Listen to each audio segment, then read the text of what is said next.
Hi everyone! Thank you so much for joining me for this year's Winter Storytime. Do you have something warm to drink or your favorite drink? Why don't you go get it because we're going to get started in just a minute. Do you notice something special? I have my furry friends with me. This is Bentley. Say hi, Bentley. Hi, Bentley. Yes, hi. And this is Milo. Hi, Milo. Yes, Milo is resting and Bentley is just so comfortable. We're going to have a good time tonight, aren't we? Yes, we are. Yes, we are. And we're going to have a good time with you too. You know why? So I love Winter Storytime. I just love story time, but especially in the winter because we get all cuddly. I hope that you're in your PJs too or something comfortable. I'm in my PJs and I cannot wait. We have two really good stories that we're going to talk about and we're going to discuss, and we're going to just have a good time reading. And remember that throughout winter break, I want you to do what? Do you remember from last year? Read, read, read. I'm going to ask you again at the end, so don't forget. And you see what I have here? Yeah, so do you know what our first story is about? It's about snow. It is about snow, and it's called the Little Snow Plow. Now, before we start, I am going to take a little sip. Now, I have hot tea this time because I have a little bit of the sniffles. So I want to make sure that my throat is okay. So while I take my sip, you take your sip.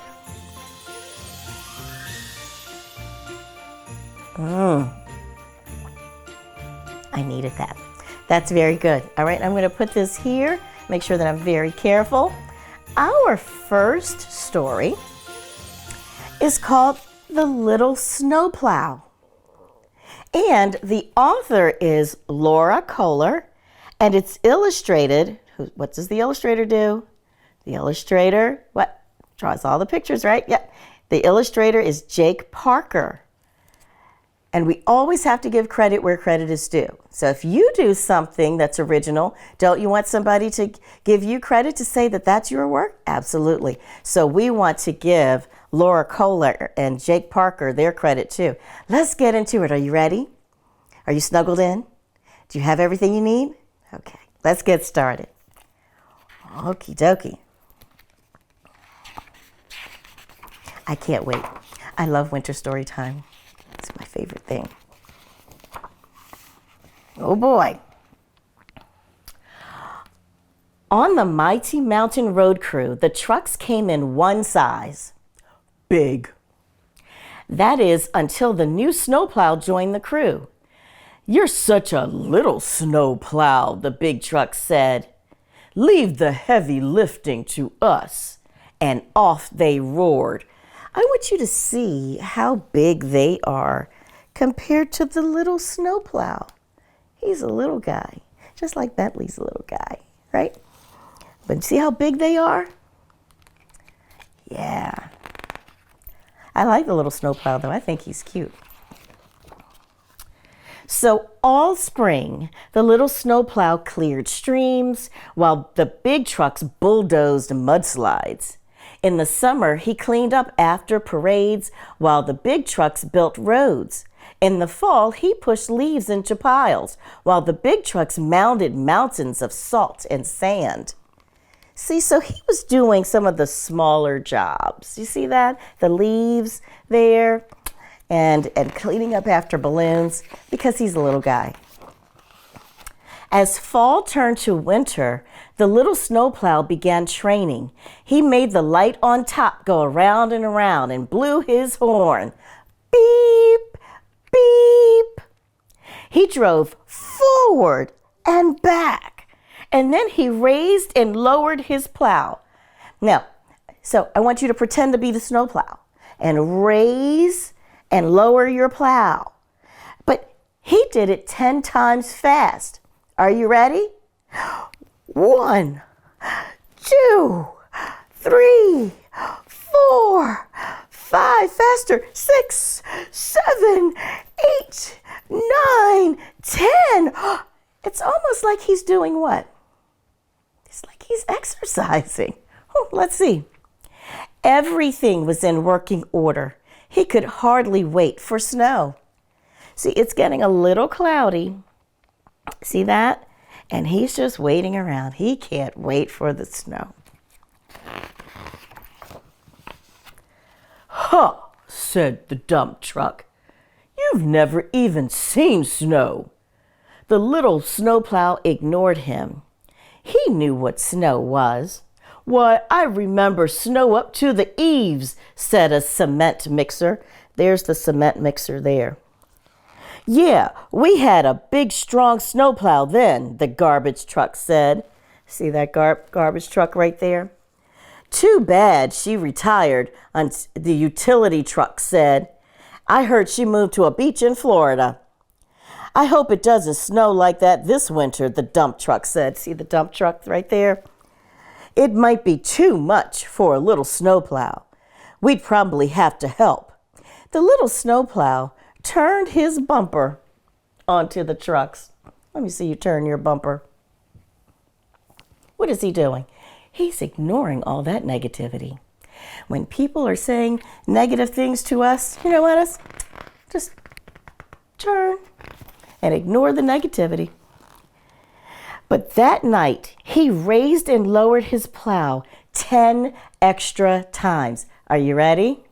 1, 2, 3, 4, 5, 6, 7, 8, 9, 10. He's getting his exercises in. The next day, he added even more exercises. He pushed loads of gravel and he pulled blocks of concrete just in case. See, there's the gravel and here's the concrete. He is trying to really get strong just in case he's needed. He's preparing. We should try to prepare ourselves, right? One morning, Will, who's the road crew foreman, he burst in before dawn. There's Will. "It's a real blizzard out there." The dump truck snorted. "Oh, looks like there's already more than a little snowplow can handle." He wasn't being very nice to the little snowplow. The snowplow was ready. You know what he said? "Beep, beep, vroom." The drifts looked soft and fun to the little snowplow. "Let's go," Will said. They drove out into the storm.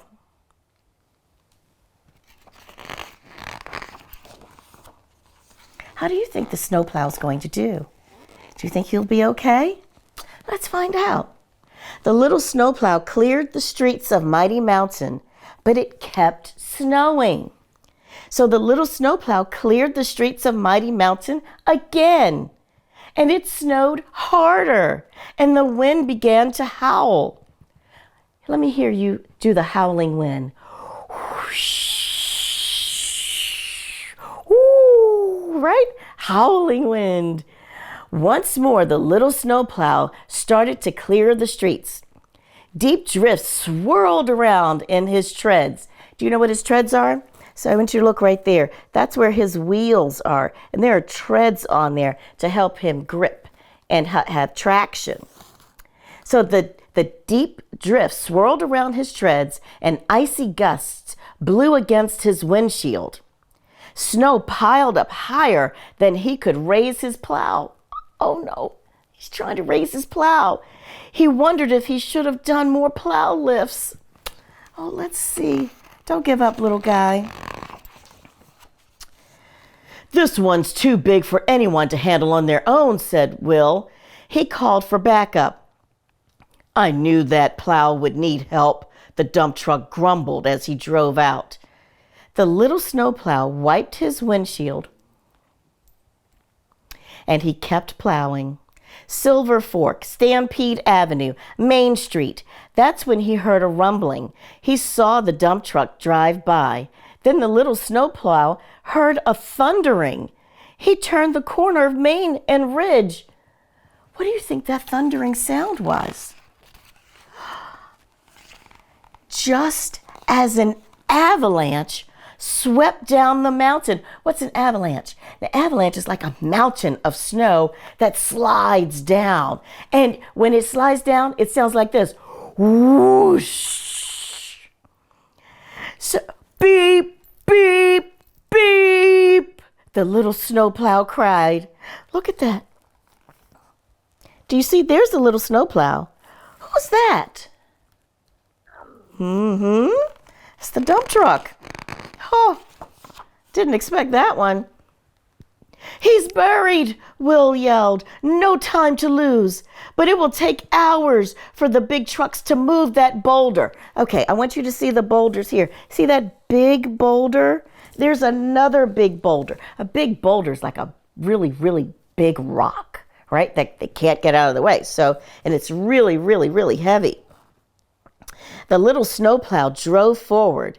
He backed up and he repositioned. He got himself straight and he edged forward and squeezed past the boulder. Way to go, Half Pint, Will said. The big trucks couldn't have gotten through. I want you to see how the little snowplow, see, by being small, he had an advantage. He could get through those boulders and the big trucks couldn't get through. Small but mighty. The little snowplow plunged his plow into the avalanche debris, kind of the leftover snow over on the side. He dug, and he dug, and he dug, and his engine shuddered, and his exhaust sputtered. And the needle on his gas gauge dropped. Oh my goodness, what's that mean? He's running out of gas. Will pointed. There he is. The little snowplow dug faster. Creak! Crack! More snow crashed behind him. Hurry, Will said. Shovels of snow flew in all directions. Look, here's a little snowplow. He's digging out the dump truck. Will raced to attach a cable between the trucks. The little snowplow drove forward, tugging. The dump truck revved his engine. His wheels spun. The little snowplow braced himself and pulled. And just as he had practiced, the dump truck's wheels gained traction. Remember that word, traction, right? The wheels got a grip. And the little snowplow gave a mighty tug. Look at that. All those exercises, they paid off. Look at that. It's a strong little snowplow. And he pulled the dump truck free. Look at what Will says here. Can you read those words, that word? I want you to say it with me. Woo-hoo! Right, Bentley? That's what Will cheered. The dump truck shook the snow from his truck bed. I didn't know a snowplow so little could be so strong, he said. Beep, beep. The little snowplow blew his horn. Together, the two trucks worked to clear the boulder. See, he was even able to move those boulders. When they finally got back to the garage, all of the other trucks honked and beeped and blinked. Great job, they shouted. See, they were still big there, but now they've changed their minds about the little snowplow, right? You never know, right? We should never underestimate anyone. The little snowplow's headlights sagged. His plow dragged. His gas tank was nearly empty. But before turning in for the night, he made the light on top go around. And he blew his horn. What did his horn say? Beep, beep. He drove forward and back, and then he raised and lowered his plow 10 times. Are you ready? Let's go. 1, 2, 3, 4, 5, 6, 7, 8, 9, 10. Everything was in working order. He could hardly wait for sleep. Of course, he was a little tired. He had worked really, really hard. And this is what Lora Koehler said to her mom and dad. She wrote this for her mom and dad. She said, for my mom and dad, who taught me to think that I can. And for dad, who taught me the importance of hard work. Guess what? You are small but mighty too. We have to work hard and we have to persevere. What does perseverance mean? It means that you never stop trying, right? Don't quit. Just try. Exercise. Be prepared. Make sure that you're working hard and you never give up on yourself, just like the Little Snow Plow. Bentley and Milo, I think we should give this book a round of applause. Yay! All right. Did you like that story? I know that I did. Are you ready for the next one? Okay, so for the next one, I have to change my little hat, my little headband here. I'm going to take this one off, and I'm going to put this one on. Now, for all the parents who are watching, you may not like my hat if you're a Pittsburgh Steelers fan. If you know, you know. But this is one of my favorite hats, and it has everything to do with my favorite football team and with my next story. I'm going to put this one this way. I guess I could stand it up. And I think it would be a good time. Let's see, can we get this to stand up? Oh, it did. I think it's a time for another sip. Are you ready? Let's take another sip.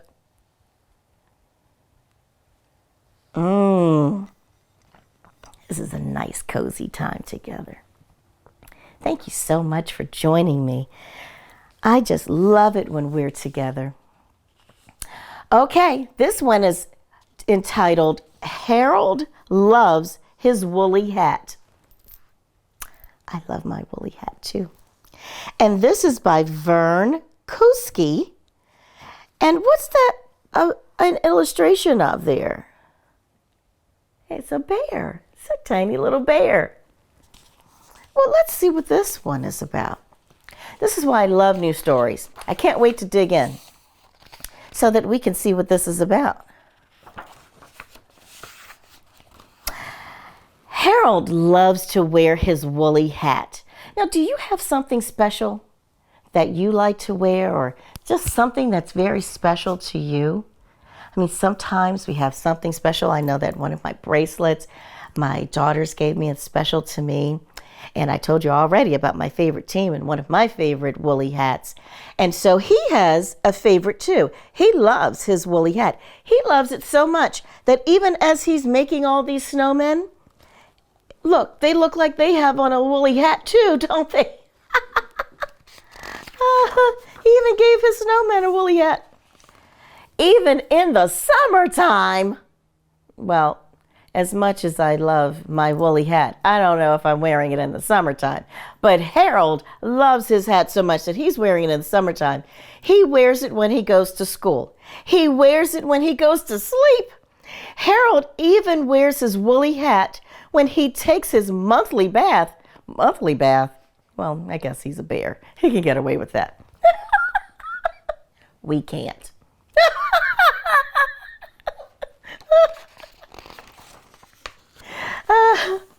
When Harold wears his woolly hat, he knows he's a special bear, different from all the other bears. So you see all the other bears here, right? They don't have a special hat. But when he puts on his hat, he feels that he's one of a kind.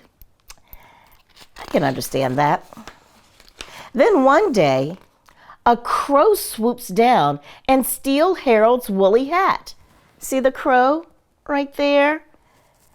He takes his hat. Oh no. Now I just look like all the other bears, thinks Harold. How will anyone know that I'm a very special bear?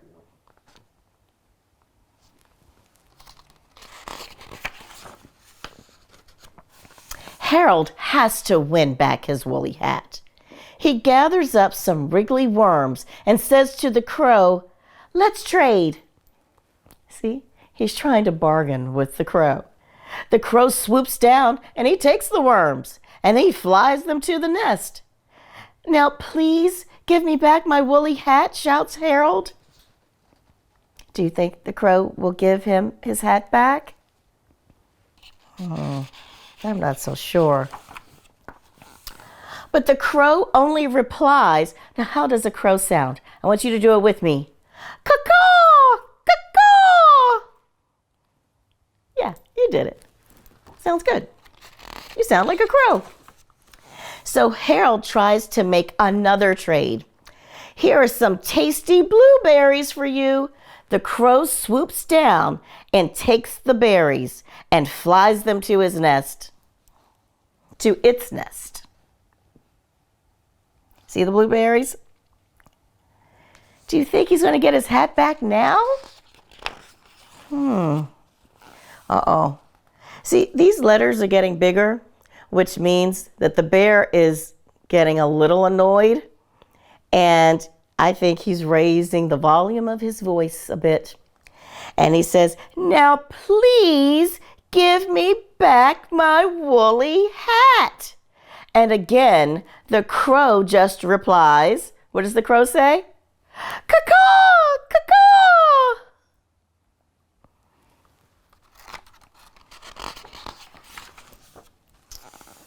"What a greedy little crow," growls Harold. "I'll never win back my woolly hat." Then he remembers his secret collection of shiny things. See, there's his little cave there, and he has a little tunnel where he has special little shiny things in there, things that he's been collecting and saving. So these things are probably pretty special to him too. "Here you go, you mean old crow. I've got the perfect trade for you." The crow swoops down, and he does what? He takes those things and he flies them to his nest. Do you think he'll get his hat back now? Oh boy. Oh, I think the author's trying to tell us something. Look at these letters. You could read this with me. "Now, will you give me back my woolly hat?" Calm down, Harold. Once more, the crow only replies, "Caw-caw! Caw-caw!" There's just one thing left for Harold to do. What do you think he should do, Milo? Yeah, I know. Milo's annoyed too. He should have given him his hat back by now. He hides behind a rock and waits until the crow flies away. What do you think he's going to do? Yep. Then he sneaks over to the tree. He climbs up and up and up and up to the tippy top. Look at that. Up, up, up, up. What does he find when he gets up there? What do you think? You know what he found? 3 baby crows. What did the crow use his woolly hat for? Do you see it? It's in there. She used that woolly hat to keep her babies warm. Do you think Harold changed his mind? Harold, you know what he did? He tucked the crows in real tight. Then quietly, he climbs down from the nest. "Even without my woolly hat," he whispers, "I'm still a very special bear." Look at that. And now those are bees, honeybees behind him, and he has some honey. And guess what else he's going to do? He says to himself, "I'm a helpful bear named Harold," and he's offering the honey to the crow for her baby crows. He's so helpful, but he's so nice. And look at that. after the baby crows are warm and now they've grown up a little bit, and what? Now they're able to fly off on their own because the crow was able to keep her babies warm and safe and able to grow. And Harold, instead of being selfish, he was selfless. I know that you're selfless too. And I know that you are a good helper. And you know what makes us special? Not the things, not the hat, not the things. We're special when we can help someone else, when we can show love and kindness and compassion to others. Over this next winter break, I want you to show love and kindness and compassion to someone else. Sometimes that's just a kind word. Sometimes it's a kind deed. And I know you're going to do it because you are kind and compassionate. And when you come back to school after winter break, I want you to tell us all about it. Tell your friends about it. And over the winter break, what are you going to be sure to do? Do you remember? You remember. Read, read, read. Remember, you can visit your local library and you can read your favorite books. Sometimes I read my favorite books over and over again because I just love the story. You can get with your special friends, just like I have my special friends here. It doesn't matter. They could be furry friends, like my furry friends too, right, Bentley? Right? Yes. My furry friends, right, Milo? Yes. Yes. Or you might have your friends that you want to get together with. Maybe you'll have a little book club. Maybe you can talk about your favorite books. Maybe you can have a family book discussion during your dinner time. It's completely up to you. So this winter break, I want you to stay safe. I want you to have fun and read, read, read. Thank you so much for joining us tonight. I was going to say joining me, but you joined all of us. And thank you for everything that you do to show kindness to someone else. I'll see you next time. Have a great winter break.